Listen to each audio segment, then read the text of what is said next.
Missouri Senator Eric Schmitt attended the commemoration today and joins us from France. I know it's your first trip to Normandy, which is always a special one. What we think of when we hear Dwight Eisenhower's words and the confidence there given to the men because they loaded the landing crafts and their aircraft for the night jump into Normandy. He had in his pocket, literally, a message saying that he had withdrawn his forces, the operation had failed, and he alone was taking responsibility. He threw the message away a couple of days later, and a very eagle-eyed officer pulled it out of the trash can and saved it for humanity and for history. I guess what my question is that when you're there and you're walking the beaches and you've seen what you've seen over the past couple of days, do you understand now better why D-Day was such a coin flip? You do. I mean, the terrain itself, Leland, is difficult. You've got high cliffs. The defenses that the Nazis put in place in the water on the beaches made it very difficult, particularly on Omaha Beach. Yep. And the day earlier, they didn't move forward because of the weather. Eisenhower got some reports that there was going to be a window on June 6th.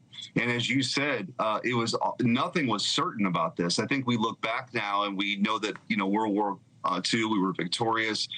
Those young men liberated a continent, saved the world. But so much was in the balance on that day. It was really the fulcrum of World War II, the bloodiest war in human history. And so the people who courageously stormed those beaches in the face of all that gunfire, all those huge nests of machine gun fire come raining upon them, were heroes. And I think it's really important that we never forget that. We never forget that. Right. And it's 80 years. It's a couple of generations later. I'm the grandson of a World War II veteran, and it was really important to be there today. You're the grandson of a World War II veteran. We have the picture. I am as well. My grandfather was at D-Day, I think, +3 or 4, and then went through Western Europe. He, like so many, and I'm sure like your grandfather, didn't talk about it. They didn't tell stories because it was about the men who were still there, who were buried, and who you visited today at the cemetery in Normandy. And it's for us to make them proud and for us to fulfill their dreams of a free country and a free continent and a free world. President Biden today made the point, or the warning, offered the warning, that we are at this crossroads once again, the most dangerous time since World War II, and that once again the march of authoritarianism and the infatuation with dictators is on the rise. You think that's a fair comparison?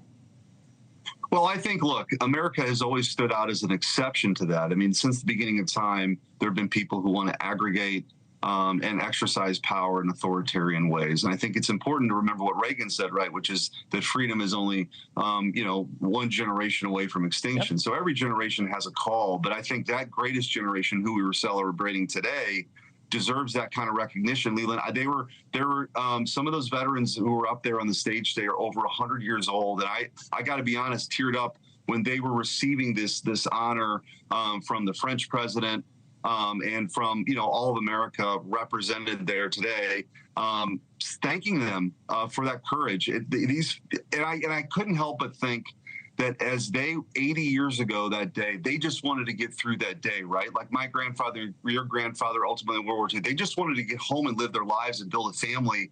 I'm sure they could never have imagined that 80 years later they'd be on that stage, but there they were, heroes and the folks that we can be really proud of. And for me, as the grandson, as I mentioned, to be there now as a United States Senator on behalf of our country, it was a bit of a surreal experience for me personally, but I think it's most important. And as a side note, I just was randomly going around and introducing myself and thanking a lot of the veterans. And I ran into someone who was in the 44th Infantry Unit, the same unit my grandfather was in, which I think you got a picture up there right now. We had a conversation. It was, I felt like my grandfather kind of maybe ushered him to me and made that introduction. And what a great guy he was. Thanks for watching. Go to joinnn.com to find NewsNation on your television provider.